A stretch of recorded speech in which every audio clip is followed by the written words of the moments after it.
সুপ্রভাত, সবাইকে স্বাগত জানাই আমার চ্যানেলে। সকালে বাসি কাজকর্ম সেরে পুজো করে রান্নাঘরে চলে আসলাম জলখাবার বানাবো বলে।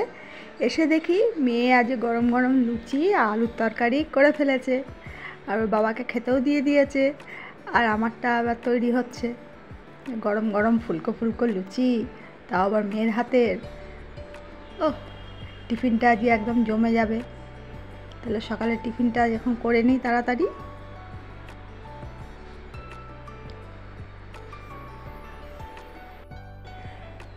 সকালে টিফিন খেয়ে এবার রান্নাটা বসিয়ে দিয়েছি দুপুরে আজকে হবে এঁচোড় আর চিলি চিকেন। এঁচোড়টা আমি আজ নিরামিষ করেই করব। এঁচোড়টা হয়ে গেছে, দুটো পাত্রে আমি ঢেলে নিয়েছি, আর কড়াইতে বেশ খানিকটা তেল দিয়ে দিয়েছি। আর এখানে আমি কিছু পেঁয়াজ আর রসুন কুচি করে কেটে নিয়েছি, আর কিছু পেঁয়াজ ডুমো করে কেটেছি, ক্যাপসিকাম, কাঁচা লঙ্কা আর দুটো তেজপাতা নিয়েছি। যেহেতু চিলি চিকেন করব সেজন্য আগে বলিনি, সেজন্য চিকেনটা বোনলেস চিকেনও আনেনি, তাই বড় চিকেন পিস ছিল। আমি আগে ভালো করে একটু হলুদ দিয়ে চিকেনগুলো ভেজে নিলাম। ভাজা চিকেনটা একটা পাত্রে তুলে ওই তেলের মধ্যে আর একটু তেল দিয়ে রসুন কুচিটা আগে দিয়ে দিলাম, তারপরে পেঁয়াজটা দেব। পেঁয়াজ আর রসুন কুচিটা ভালো করে লাল করে ভেজে নেব।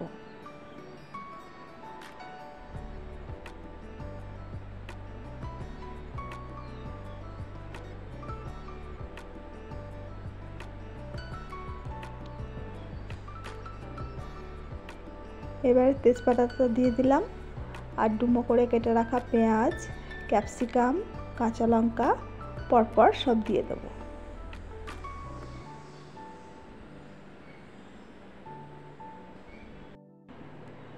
এবারে এগুলো একটু হালকা করে ভেজে নিয়ে এর মধ্যে আমি বেটে রাখা মশলা দেব।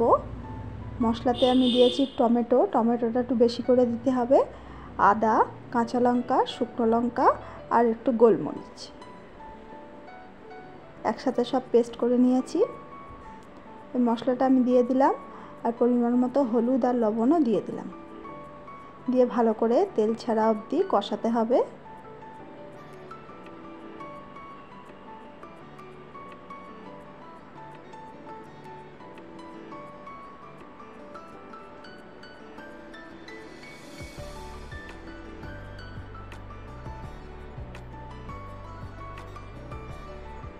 এবার এর মধ্যে ভেজে রাখা চিকেনটা দিয়ে দেব। চিকেনটা দিয়ে আর একটু ভালো করে আমি কষিয়ে নেব।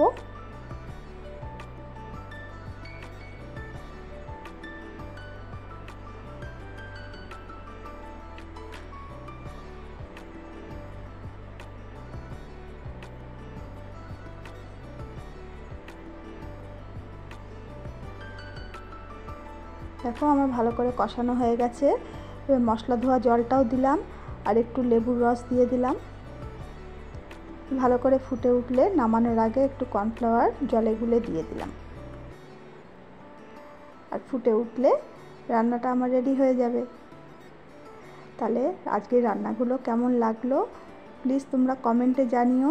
শুধু দেখলে তো হবে না, তোমরা বাড়িতে অবশ্যই ট্রাই করে দেখো, তারপর কমেন্টে জানিও যে কেমন হয়েছে। তাহলে আজকের মতো টাটা।